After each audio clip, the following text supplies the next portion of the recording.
عقلمند کسان۔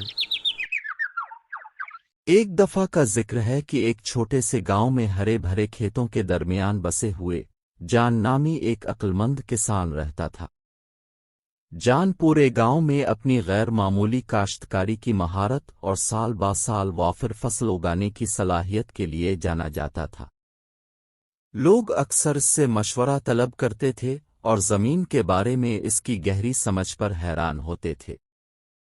ایک دھوپ کی صبح جب جان اپنی فصلوں کی دیکھ بھال کر رہا تھا، پیٹر نامی نوجوان کسان پریشان حال لہجے میں اس کے پاس آیا۔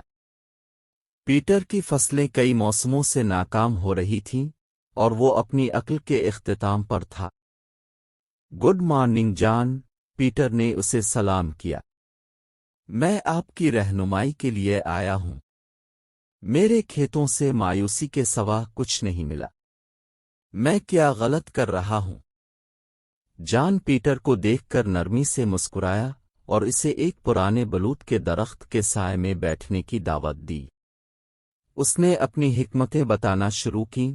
پیٹر، کاشتکاری کا مطلب صرف بیج لگانا اور ان کے اگنے کا انتظار کرنا نہیں ہے۔ اس کے لیے صبر، مشاہدہ اور زمین سے گہرا تعلق درکار ہے۔ اس نے وضاحت کی کہ کس طرح ہر فیلڈ منفرد خصوصیات کا حامل ہے، جیسے کہ مٹی کی ساخت، سورج کی روشنی کی نمائش اور نمی کی سطح۔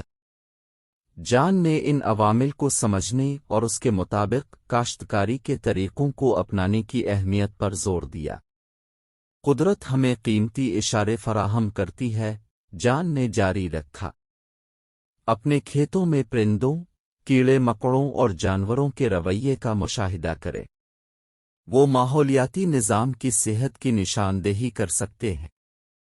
مثال کے طور پر، لیڈی بگ کی کثرت ایک کیڑوں کے مسئلے کی نشاندہی کر سکتی ہے جس پر توجہ دینے کی ضرورت ہے۔ پیٹر نے غور سے سنا، ہر لفظ کو جذب کر لیا۔ اس نے محسوس کیا کہ اس نے پودے لگانے اور پانی دینے کے فوری کاموں پر اس قدر توجہ مرکوز کی تھی کہ اس نے فطرت کے پیچیدہ توازن کو نظر انداز کر دیا تھا۔ جان نے پھر فصل کی گردش کے بارے میں اپنے علم کا اشتراک کیا، یہ بتاتے ہوئے کہ کس طرح متبادل فصلوں نے مٹی کے غذائی اجزاء کو بھرنے اور بیماریوں اور کیڑوں کو پکڑنے سے روکنے میں مدد کی۔ انہوں نے پودے لگانے کے موسموں کے درمیان زمین کو آرام اور بحالی کی اجازت دینے کی اہمیت پر زور دیا۔ جو بات چیت سامنے آئی، پیٹر جان کی حکمت سے زیادہ متاثر ہوتا گیا۔ انہوں نے محسوس کیا کہ کھیتی باڑی صرف زندگی گزارنے کا ذریعہ نہیں ہے، بلکہ فطرت کے ساتھ شراکت داری ہے جس میں دیکھ بھال، سمجھ اور احترام کی ضرورت ہوتی ہے۔ نئے عزم کے ساتھ پیٹر اپنے کھیتوں میں واپس آیا، جو اسباق کو اس نے جان سے سیکھا تھا۔ اس نے پرندوں، کیڑے مکوڑوں اور جانوروں کے رویے کو قریب سے دیکھا، ان کے نمونوں کو نوٹ کیا اور اس کے مطابق اپنے کاشتکاری کے طریقوں کو ایڈجسٹ کیا۔